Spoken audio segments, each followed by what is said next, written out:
Brown thought for a moment. "I know," she said. "We'll call him Paddington, after the station."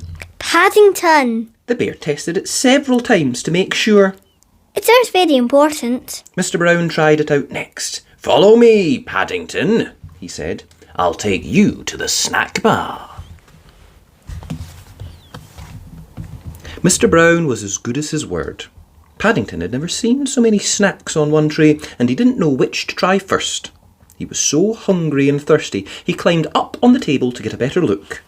Mr. Brown turned away, pretending he had tea with a bear on Paddington Station every day of his life. "Henry!" cried Mrs. Brown when she arrived with Judy. "What are you doing to that poor bear?"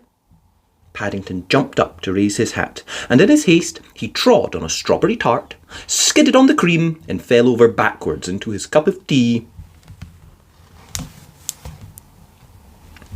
"I think we'd better go before anything else happens," said Mr. Brown. Judy took hold of Paddington's paw. "Come along," she said. "We'll take you home, and you can meet Mrs. Bird and my brother Jonathan." Mr. Brown led the way to a waiting taxi. "Number 32, Windsor Gardens, please," he said. The driver stared at Paddington. "Bears is extra," he growled. "Sticky bears is twice as much, and make sure none of it comes off on my interior. It was clean when I set out this morning."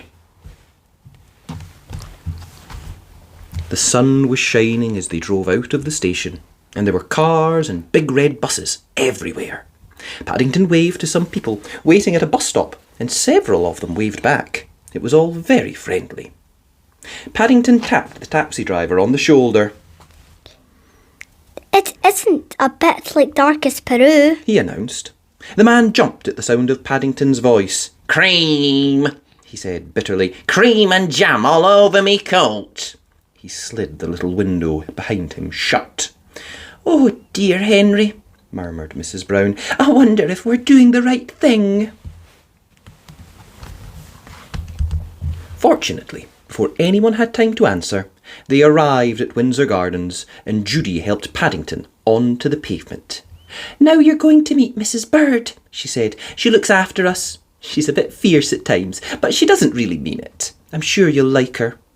Paddington felt his knees begin to wobble.